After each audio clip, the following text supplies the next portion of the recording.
Hello दोस्त। आज मैं एक महान शख्सियत की चर्चा करने जा रहा हूं। वह है महाराणा प्रताप। आज मैं इनके वीरता के 10 ऐसे पहचान बताऊंगा जिनसे आप भी गौरवान्वित महसूस करेंगे। तो आपका मेरे चैनल में स्वागत है। आप मेरे वीडियो में बने रहेंगे।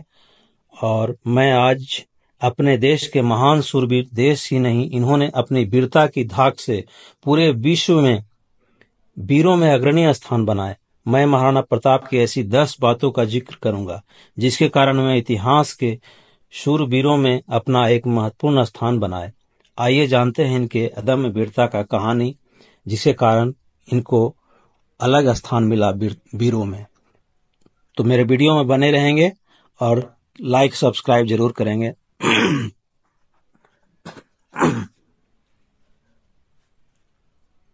महाराणा प्रताप के बारे में ये प्रचलित ऐतिहासिक सत्य कहानी है कि दुश्मन के लिए भी महाराणा प्रताप रखते थे एक तलवार। तो ऐसी ही इनके कई 10 खूबियां हैं जिसके बारे में आपको मैं परिचित कराऊंगा।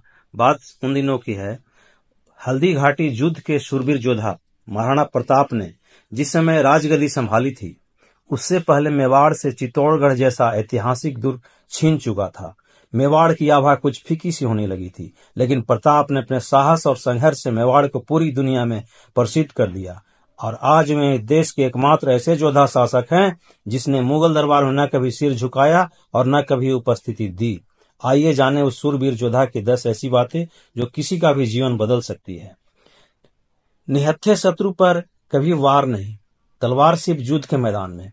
महाराणा प्रताप ने कभी मर्यादा का भंग नहीं किया। हल्दी घाटी के युद्ध से पहले शाम जब गुप्तचरों से सूचना मिली कि मानसिंह कुछ साथियों के साथ शिकार पर है और लगभग निहत्था है, तो प्रताप ने कहा, निहत्थे पर कायर वार करते हैं, हम योद्धा है, कल हल्दी घाटी में मानसिंह का सिर कलम करेंगे। भील से लेकर भामाशाह तक सबकी एकता उनके साथ बनी रहती थी।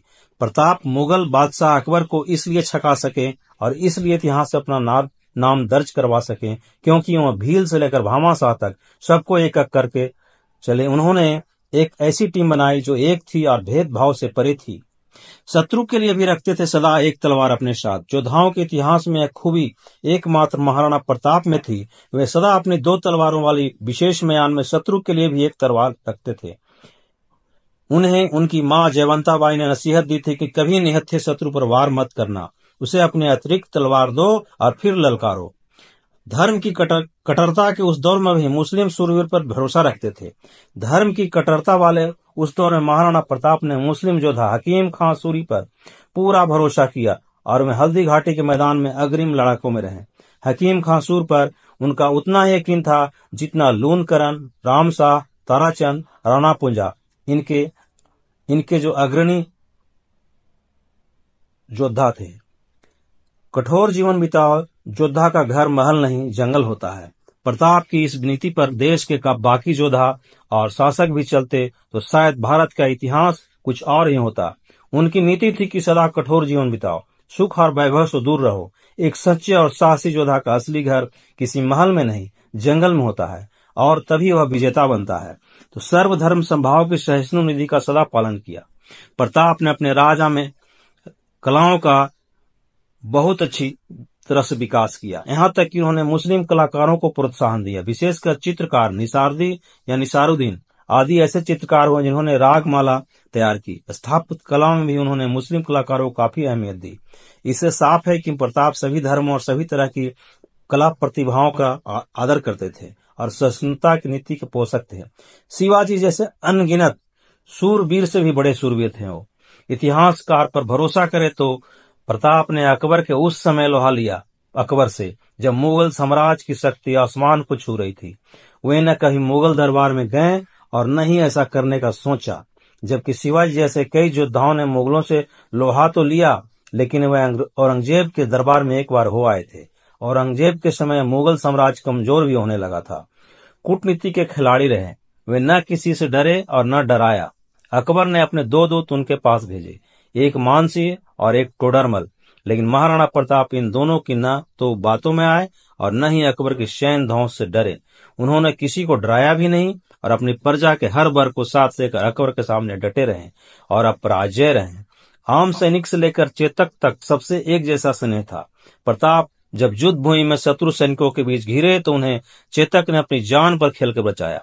हल्दी घाटी से प्रताप सुरक्षित निकले। वो हकीम खां सूर, नेतसी, राम शाह के पुत्रों शंकरदास, झालामान आदि ने मुगल सेना के दांत खट्टे करते हुए प्राण निछावर किए।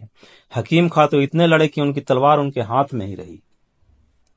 वीरता ऐसी निष्कलंक कि अकबर के भी आंखों से आंसू टपके।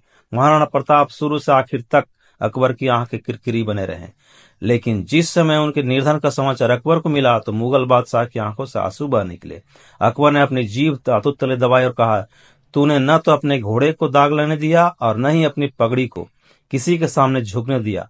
वास्तव में प्रताप तू सबसे जीत गया। ये है हमारे महाराणा प्रताप की ये 10 बातें जिनसे आप परिचित हुए। आपको कैसा लगा आप कमेंट और लाइक द्वारा जरूर बताएंगे, सब्सक्राइब भी कर देंगे। धन्यवाद मित्र।